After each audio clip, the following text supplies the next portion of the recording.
Godspeed to the Speedy Tribe, man, and happy Gregorian New Year, man. I'm here. We back, right? And I'm so happy to bring in this year with y'all, man, and I'm glad that I'm here to make this video still. And I'm going to recap on how monumental 2020 was for me, man. And I know it was monumental for the rest of the world and for the rest of those watching this video. So we're going to go down the line, right? And number one, man, like, the thing that started up the year, right, was Kobe Bryant, man. We all knew what Kobe Bryant meant to most people in this world, man. Just not as a public figure, but just as a leader. His philosophy on how he attacked his goals really resonated with the rest of the world, right? And obviously it affected me to the point to a great deal, because before D Rose, right, there was Kobe Bryant. That was my favorite player. That was somebody I looked up to because, you know what I'm saying, just the similarities and mindsets that me and him shared, and everybody else that I knew around me, they were all Kobe fans and stuff like that. So Kobe was definitely a big loss to all of us this year, man. And that's what pretty much kicked off people questioning and cherishing the people around us. That's something that I noticed. Once Kobe died, most people started looking around and started surrounding themselves around more family to show and know that family is everything, and that when you cherish family, you get blessings, man. And that's what it taught me, man. And so just to piggyback off that, just to follow up with that, I was homeless, right, last year. Well, 2019 going into 2020. And I didn't get my own crib until March, right? And just to say that I had my own crib for the first time, it was my first crib, man, and it was a great deal for me because it was showing me that no matter what, you can always get through the resilience. You can use your resilience to get through hard times, man. I was sleeping out of my car. I was bouncing couch to couch, using my boys' crib, using my other boys' crib, their parents, you know what I'm saying? So it was a sticky situation where I couldn't really get my hands on something to call my own until I really went through what I had to go through. I stayed down, I stayed positive, I stayed resilient, and I stayed consistent in my work to get where I needed to get. And eventually, it granted me having my own crib, man. And anybody out there going through a similar situation that I went to, where they don't have anything to call their own, like a car, a crib, or anything like that, what you're doing right now, you're prepping yourself for those big blessings to come and be received by you. But you gotta go through it to get to it. You know what I'm saying? So I just want to put that out there, man. Another thing, COVID. COVID kicks off in March, around the same time I get my crib. So everybody was thrown off guard from this whole COVID thing, and then the whole shutdown happening, the whole lockdown happening, people losing their jobs, people becoming unemployed, including myself, because for those who don't know, I'm a substitute teacher. That's my real job. You know what I'm saying? That's not my real job, but, you know, it's one of the jobs that I have. And I was obviously unemployed from that. So I didn't really have that income coming in. But what COVID has taught me, man, was the hustle badge. Okay? You know, in 2K you get some type of badges for your archetype. It literally got my hustler's badge, like, Hall of Fame, man. And it kicked up another gear inside of me where I just knew, all right, if I don't have a job, I gotta go and get it. You know what I'm saying? There's other jobs like Uber Eats you can do. There's so many e-commerce type of jobs that you can indulge in. There's stocks. There's so many ways to get money different ways, and you don't gotta really go to the job to be physically there, to be employed. You know what I'm saying? So that taught me a lot. COVID has taught me hustle, family, resiliency, mental strength, emotional intelligence, because when you lose a job, it's all trauma, and then at the same time, you got people dying from being sick, right? So there's a lot of things that's going on in the world where people are changing. Literally, it's a change going on, and the change is people are dying at a rapid rate, and that's not really easy for it's not easy for the average person to handle when their grandmother dies one week, then their grandfather dies the next week, or the aunt, or it's very, very hard to actually process that. And I want to give a shout out and my condolences to anybody who has lost somebody out there due to COVID. You know what I'm saying?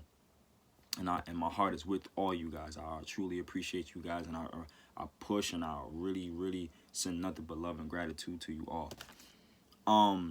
In the midst of COVID, for those who don't know, I ended up meeting a queen. You know what I'm saying? And I'm very thankful of that as well, because it was part of my manifestation. And this is why I say, being on semen retention, because this 2020 was my 3rd year of being on semen retention. And although it was a journey, it led me to righteousness, because I stayed the course and wanting to shape my life out for the better. Semen retention has taught me how to be disciplined on my life and on myself, right? To grant more things to come to me in a very, very potent fashion. When you set up yourself and you be hard on yourself to the point where you are very, very particular and specific about the things you want in life, you can manifest them like this if you are tapped in on that level. And that's what semen retention leading up until 2020 showed me as well.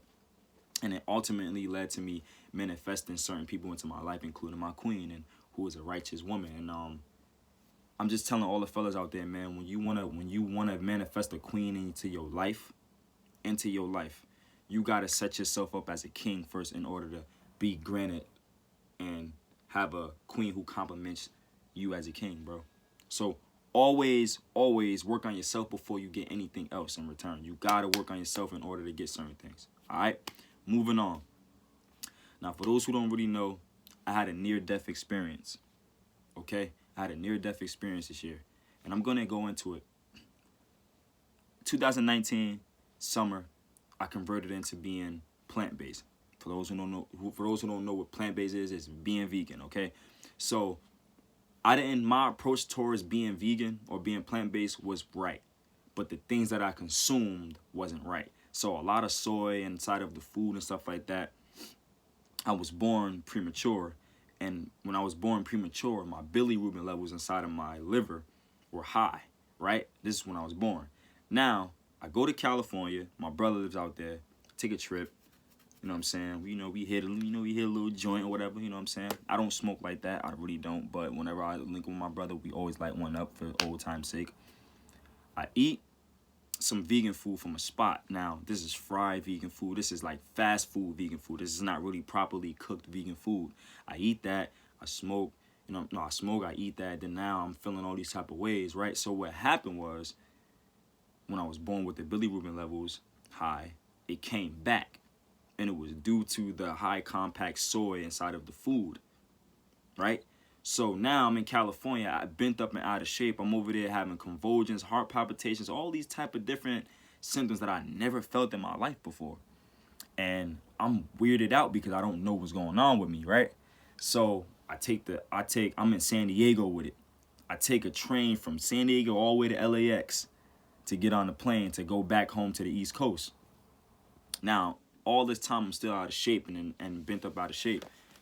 Having many seizures, all these type of things. You know what I'm saying? I'm on a plane in that condition. I had to wait 7 hours just to get on a plane when I got to the airport in that condition. So y'all can only imagine, y'all can only think and imagine how I was feeling during that time. Now my body's shutting down on me. I'm falling out. I'm having all these type of symptoms, man. Like, you know what I'm saying? And I get home and I meet someone who actually knew about health, man. And they heal me. And to that person, if you see this video, love, gratitude, peace, prosperity be onto you, man. Whew. Saved my life, man. And you know what I'm saying? It really showed me that when you don't take your health serious and when you're not educated about health and organs and how your body works and how to digest things and how to clean out your system and when you don't know about these type of things, that can come back and bite you if you don't educate yourself enough on that. So whoever's thinking about embarking on a vegan journey, right? Just make sure you know about anatomy, your organs, and how they work, and how you're supposed to always, you know what I'm saying, clean yourself out. Because I'm gonna tell you one thing: defamation, perspiration, and urination are the 3 key things you're supposed to do as a person. Just letting you know. So you're supposed to take a doo-doo every day. You're supposed to pee a lot, and you're supposed to sweat. So that means exercise. So that's another thing. Getting healed, all right, we went through that, and I learned a lot about myself and my health. Most importantly, I learned this summer, this whole year, as a matter of fact, 2020, the whole year of 2020, I learned a lot about myself and who I was as a man. There was a lot of trauma that I never was able to deal with as a man until I got older. And that happened while I was not while I'm with Queen, you know what I'm saying? Like certain triggers happen where like it comes out and then you realize that was something that was from childhood, right? And it showed me that, oh, that is a trigger stemming from some type of abandonment issue you went through when you was a kid or something like that or whatever. And it showed me that I have a lot of work to do on myself. So this whole year was all about working on myself, you know what I'm saying, and fixing and sharpening up who I am as a, leader, man, motivational speaker. And it was hard because we get too caught up in our ego and we lose ourselves in our ego to where we don't even know who we are, our true self, which is in here, the inner self. We always think this is the inner self, but this is the true inner self, in here, in your heart, in your soul. So you always got to stay true to yourself on the inside because this will never lie to you. This can always play tricks on you. The mind is very, very, very, very deceiving if you let it. Know what I'm saying? So fast forward to like September, your boy decided to get on TikTok. Now, I have TikTok famous friends and everything like that. And it was always telling me like, yo, you will blow up if you really try it out. September, up until this point, January 2nd, today, I grew my TikTok from September to now. I'm at 86K followers because I've been growing my TikTok out. I made a new Instagram this summer. I'm already almost at 3,000 followers. That's crazy. YouTube, got monetized from YouTube. Been growing it out since April. I'm already monetized. Almost had 2K followers 2K subscribers on YouTube. I'm already monetized. I'm already in the Creators Fund on TikTok. So manifestation started pouring in a lot for me this year. Numbers, I'm always seeing numbers. Then, oh my God, numerology. 111, 222, 333, 444, 55. Like all these numerology numbers, I'm pretty sure y'all see it too. My birthday shows up everywhere I go. I see 26 a lot. That's the day of my birthday. It's a lot of manifestations, right? Money wise. Yesterday, this is one I'm gonna conclude the video with this. Well, one more thing after this.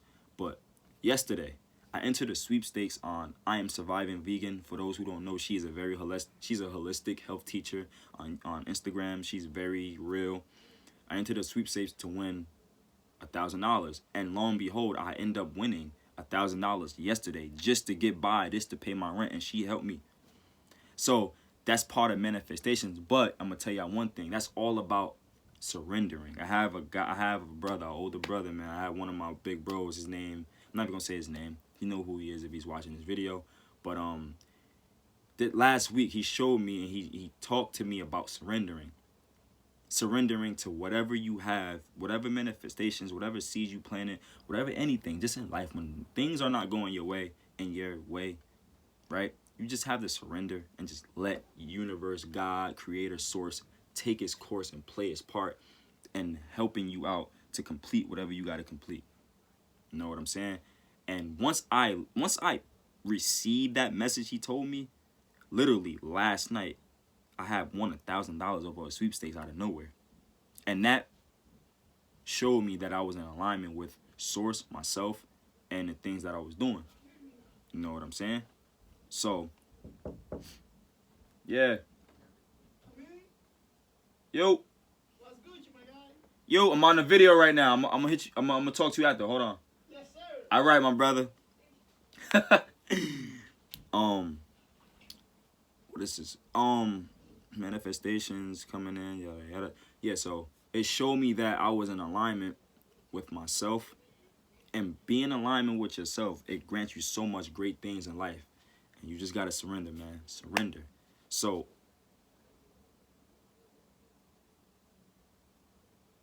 Overall, right? Just to recap everything, just to put and encapsulate everything to a bite-sized nugget. The question is, what did 2020 bring out of me? 2020 brought out of me going into 2021, because it's 2021 now. 2020, you see this right here? You see this emotion? That's literally my spirit animal right there talking to me, man. Shout out to my boy Marco for this merch. This D Rose right here. This is my big bro too. But this is my spirit animal, man, and this is literally what I've this is what 2020 has brought out of me. The beast, man. The humble, noble, righteous, cool leader of a beast in myself and my spirit to lead and do what I have to do to manifest all the goals that I set for myself.